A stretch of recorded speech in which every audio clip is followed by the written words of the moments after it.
Welcome. You have reached review time with Imperial, and today's review will be Your Honor Season 2, Episode 4. Subscribe to the channel, like the video. Let's get into it. So this is Episode 4, and the story is just getting pushing forward. You have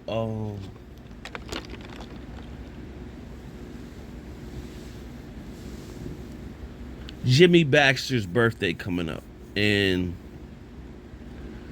he wants to invite the judge, Michael, to his birthday. So Olivia wants the judge to go, and Jimmy wants him to bring his plus one.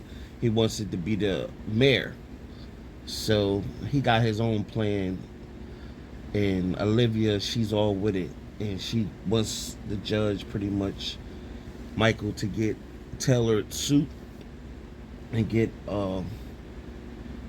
dressed for the occasion. Meanwhile, Phil pops up, and Phil is disliking her family, but taking a liking to Michael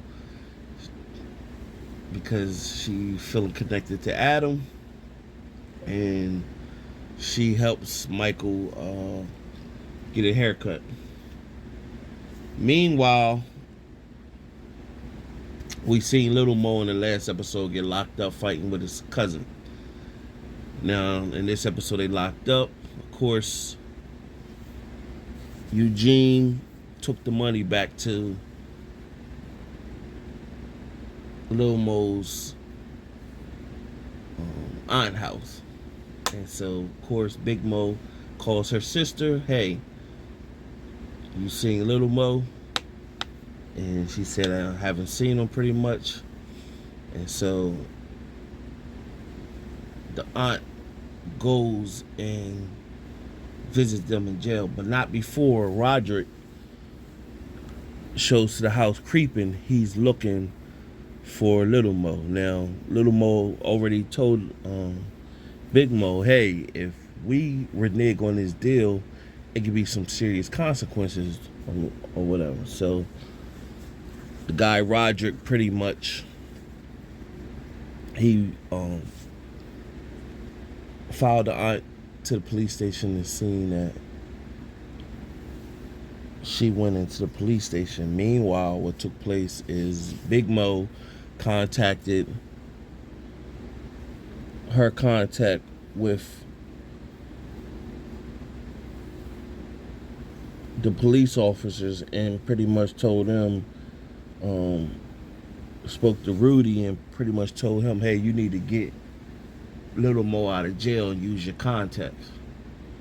And he basically said, I'm tired of, in this predicament. Well, and she pretty much fired back, just getting him out of jail pretty much. So she sent two of her hitters to pick up Lil Mo. Meanwhile, Lil Mo picked up the phone, called Eugene, and told him, basically, you need to get out of there. So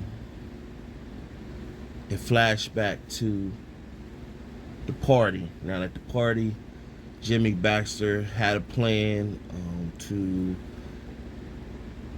take pictures with Michael. He told everybody that Michael and him shared a grandson, and he took pictures with the mayor. So it shows with the pictures is worth 1,000 words. Shows some type of allegiance between Jimmy Baxter, who got a reputation of being part of the mob, and he's taking pictures with the judge Michael, and I keep calling him the judge even though he ain't a judge no more, and the mayor. Also, who shows up is the wife. So the wife, pretty much,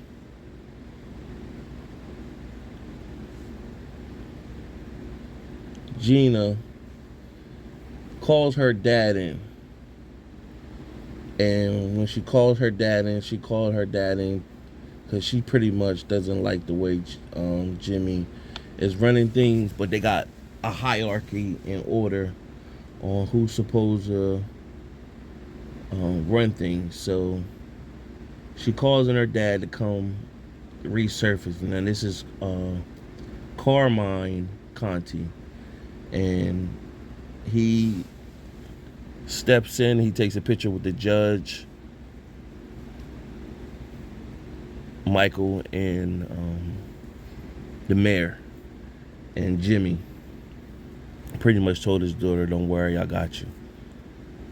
Meanwhile, Michael did find Olivia called him, pretty much letting him know that she's listened to the conversation. He couldn't find out where the bug was, and so he seen it was in his shirt, his Taylor shirt. So Frankie, which is Jimmy's goon, told him that, "Hey, I need you. Jimmy wants to speak to you." Jimmy's getting fed up with Michael because he's he thinking he's taking over his kids and stuff like that, especially Phil. So Frankie punched Michael, and pretty much Jimmy said, "You back away from my kids," And Michael pretty much was like, "Hey," they asked him like, "What's up with you? They let you out of the hospital. What's up with you?" He pretty much said, "Well, I wanted to kill my sister," which is the truth. And he was pretty much like, "Well, won't you do it, please?" And so Jimmy pretty much backed off and said, "I'm not going to be your executioner." Basically rot in your misery. So I don't like the way they got the judge being wrote so far. It makes the judge too defenseless, but maybe they turn it around where he start using his smarts to maneuver and fire back. We in episode 4, so we got about 6 episodes to go, so we'll see. Then it shoots back to Lil Mo, and they head to the house. When they get to the house is kicked in. The aunt is upset, like, pretty much, "Get out of here. Our house is ransacked." She's crying, and the bag is gone. So is Eugene. Meanwhile, they call Big Mo, and pretty much like, "The bag's not here." She says, "Bring his behind back to New Orleans." Meanwhile, at her front door is Eugene with the bag. And then, of course, that's a flag because Lil Mo said Eugene had ran off.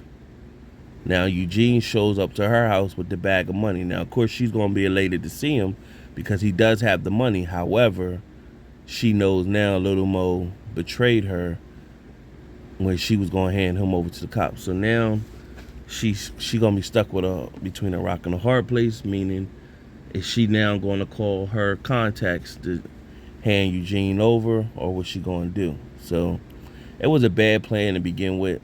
I thought like they shipped him, Lil Mo shipped him somewhere way far. He just shipped him somewhere close. So it was, really was dumb, or whatever. So nevertheless, that's how they wrote it. That was the episode. Subscribe to the channel, like the video, tune in till next week.